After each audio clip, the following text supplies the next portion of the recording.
Okay, mayong mudto na usab kanatong tanan Luzon, Visayas, Mindanao. Mayong mudto Philippines, mayong mudto world, mayong mudto universe. Ana na pud ta mga higala dinhi nga atong tulumanon sa kahanginan CONA Catechesis on Air. Og ako lang gihapon kini yung ubos nga alagad Reverendo Padre Edwin Academia Acap. Abi no adlaw na usab karon nga Lunes, no, pizza ta unsa rong oras, unsa tarong pizza ha, pizza 18. Abi no karong adlaw dai mahigala no aya mo katingala kung wala din ha inyong mga pura paroko kay meeting mi karong adlaw magkuan pa mi kanang mag-abot-abot pa si ang ubang mag-marketing ug uban pa nga mga kalihukan doon na po pero ugma gyud ang among business meeting pero karong adlaw adto na Miss Dumaguete kay naa pa man pud mi asikasuhon naa pa pud may mga buhatonon so muna nga expected na karong adlaw ug ugma nga wala ang inyo mga kora paroko pero sa hapon-hapon na pero pag makamisa migbalik kalagmitan Miyerkules na gyud no sana no so nahala no may mudto na kanaton tanan ang hinaot kita nga ana kitang tanan sa Kapiskay panglawas ni ining kamudtuhon. Binong ginagmay itong hisgot-hisgot mga higala, no? Baguhay pa lang napahigayon ang catechesis retreat, no? Seminar alang sa ato ang mga head catechist sa parokya, no? Dito na nahitabo dito sa kining Emmaus dito sa may Bagakay. Nya matud pa encourage ang ato ang mga catechistas nga mopahigayon gud tani ining gitawag natong school catechesis o ingon man usab mga Sunday schools ingon ni ana, no? So muna nga ang ato mga kura paroko karon ang gyud nangitag mga paagi, mga logistics aron gyud nga mapahigayon ang mga catechesis karon. No, kabi diri sa Siaton, actually nangita pud kog paagi nga mapahigayon pud nato ang campus ministry sa mga high school o mga colleges. Nga doon na pud tani ana aron pud nga ma-monitor, no, ma-monitor nato ang matud pa kalihukan sa kining mga kalihukan sa kining pagginoo sa mga kining gitawag natong mga eskwelahan, no? So muna nahimo nga nakabot nga kining kalambuan karon kabahin sa catechesis. Unya kabahin pod sa BEC ang ato apong talahorong obispo nagkuan gyud na dasi gyud kanamo nga amo gyud nga ipahigayon ang kining gitawag natong pagtukod og mga gagmayng simbahanong katilingban. Actually naa naman no kinahanglan na follow up ang mga basic ecclesial communities sa parokya. Pareho sa Siato naa naman do sa mga kalagmitan mga kalungsuran naa na yung mga BECs pero kinahanglan na follow up kay parehos man og tanom kining BEC dili nato og dili ni siya atimanon wala ra sad ni manang kinahanglan nga dunay mga growth seminars, dunay mga updating, dunay mga another corresponding seminars nga makapalig-on sa mga communities. Gani usa sa mga gitan-aw no nga makatabang og dako kini yung kabahin og mga kana socio-economic no upliftment sa ato mga tao. So ana mahigala. Unya ato pud ay nga nasayran nga padayon karon ang atong simbahang Katoliko sa pagpahigayon ni ining kinibang panalipod sa ato ang mga katawhan batok ni ining gitawag nato sa ining list og human trafficking, no? Kining human trafficking kana bitang mang-recruit og mga katawhan gikan diri sa probinsya nya dadon dito syudad, no? Or it could be vice versa nag-recruit og mga tao diri sa syudad gidala sa probinsya, something like that ganyan ano.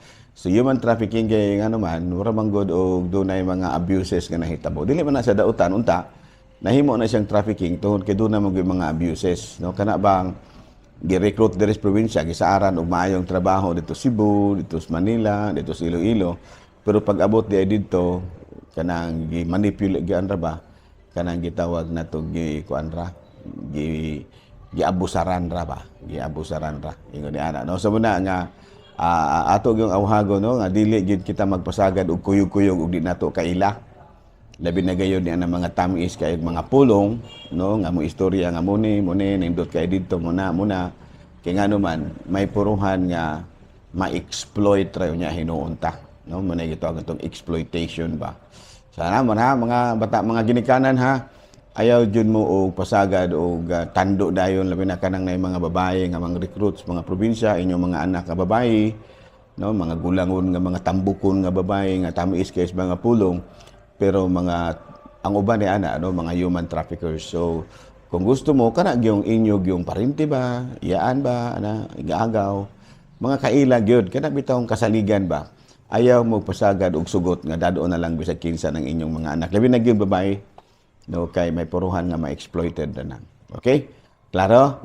No, ari kita sa ato ang mga hilisgutan, ari kita sa CBCP News, Balitang Simbahan ni ining kabudtuhon. Live streaming sa mga misa gipahunong na dito sa Diocese of Bacolod. Mao kana ang gibutyag usab ni Bishop Patricio Buzon, ang obispo sa Archdiocese of Bacolod.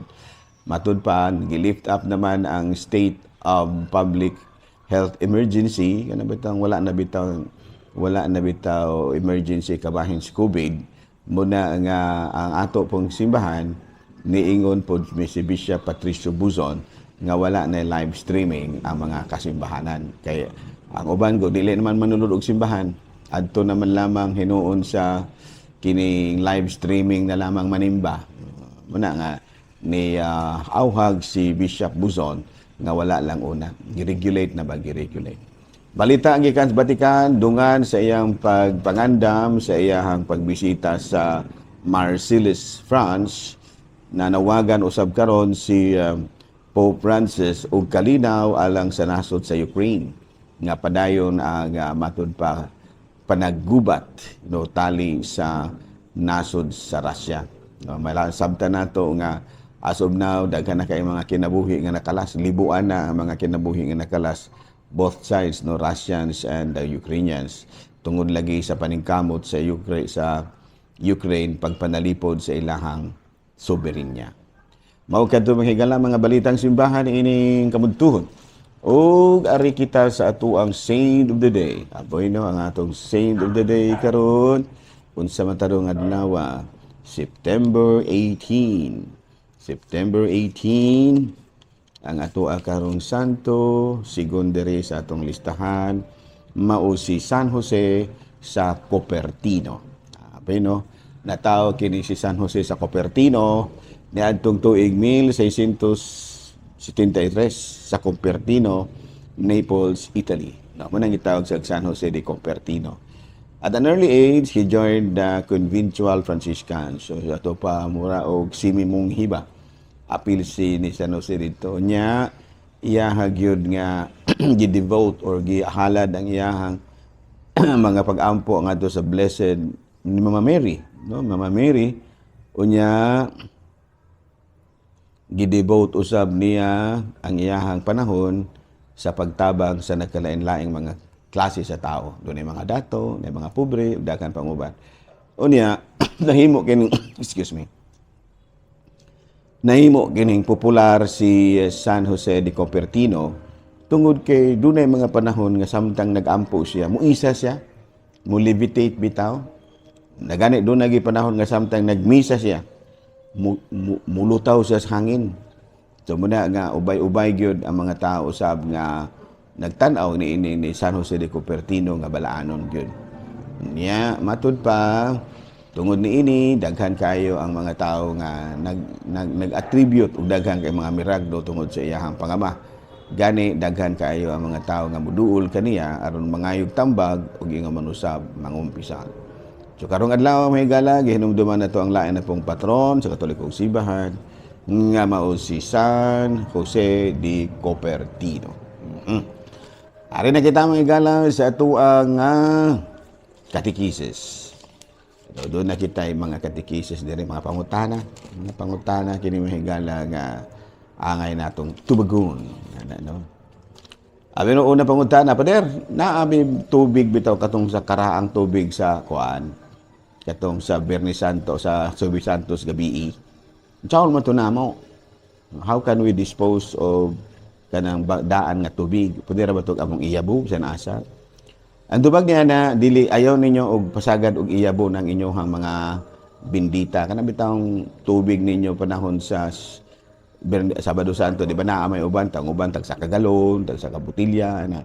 Ya dili man ninyo na mahurot muna nga ang pangutana unsaon man pag-dispose ni ana. How can we dispose holy water? To prevent desecration, holy water cannot be thrown into the sink. Ang bala, ang bindita, dili ganyan pwedeng ibubo dito sa lababo. O baka ibutang sa gawas ato nimo ibubo sa mga sagbot, dili.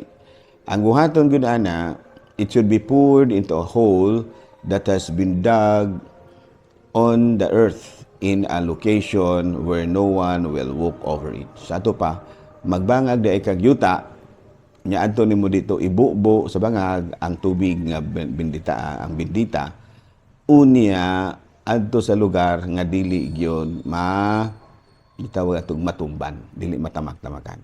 Ha, klaro? Sige. Ari kita sa laing pangutana. Pangutana sa usa ka awit, no? But what is the origin of holy water? No, kanus ang bagyod magsugod nga duna nay bindita kanang duna nay nahimong bindita.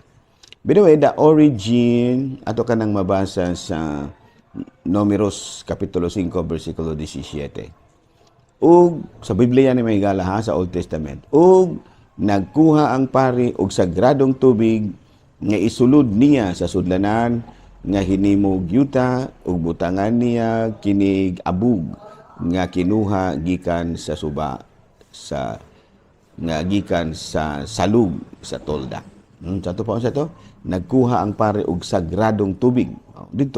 Dito nagsugod nga aduna gidi ay bindita sukad pa sa una panahon panala ni Moses doon na holy water. The origin of holy water can be traced to the Old Testament. Holy water involved canonical sprinklings and washing along religious articles. Okay, ceremonies. So, ato ka nang mabasa sa Números kapitulo 5 bersikulo 17. Okay, ara kita sa lain pagkuntanong, what is the difference between the Catholic Bible and the Protestant Bible? Ang Protestant Bible, doon na lamang sila 66 ka mga libro. Kaya kanang Biblia, libro sa mga libro man. Wala compilation ba? The Bible is a compilation of books. No, doon na ba mga gitapo-tapo ba? Gi-compile. O niya, sa Old Testament, diri sa karaan, sa mga Protestante, mga one pa na din ha, 66 na kabuok, 39 sa Old Testament, 27 sa New Testament. Unya, sa Katoliko, 27 sa New Testament, unya, 46 sa Old Testament. Sa ito paparehos ra, sa New Testament, ang Old, ang ganang Protestante o ang Katoliko. Nagdiferensya rata sa kining Old Testament. Kaya ang ato 46 man, ang ila 39 ra. So pangutana, unsa may hinungdan nga daghan ang ato Tawag yan na tungod kay doon na sila yung mga basahon din ha sa Biblia nga Protestante nga sa ato sa Katoliko nga wala sa laing relihiyon. Nga naman, tungod kay matud pa nila, dili kono linabdagan sa Espiritu Santo. O kini mga libruha ang Tubit, Judith, Wisdom, Sirach, Baruch, Maccabees, o First Maccabees, o Second Maccabees. By the way, doon ay mga mubasa sa Sirach nga ilang, kung in English, Sirach ha, pero sa Binisaya, Sirach na siya. Pag pronounce ha, ang uban bisan Binisaya, Sirach ha. Pwede Sirach, oy. Kanang Sirach, kung magbasa ka sa basahon nga in English, Sirach na. Pero kung Binisaya, Sirach na gina. Okay? Okay.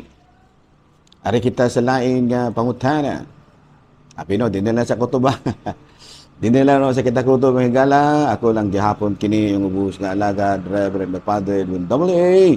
Mana, milit na usab kaninyo, umunalangin ka na to ang Diyos, magkagahong tanan, Amahan, Anak, Espiritu Santo. Amen.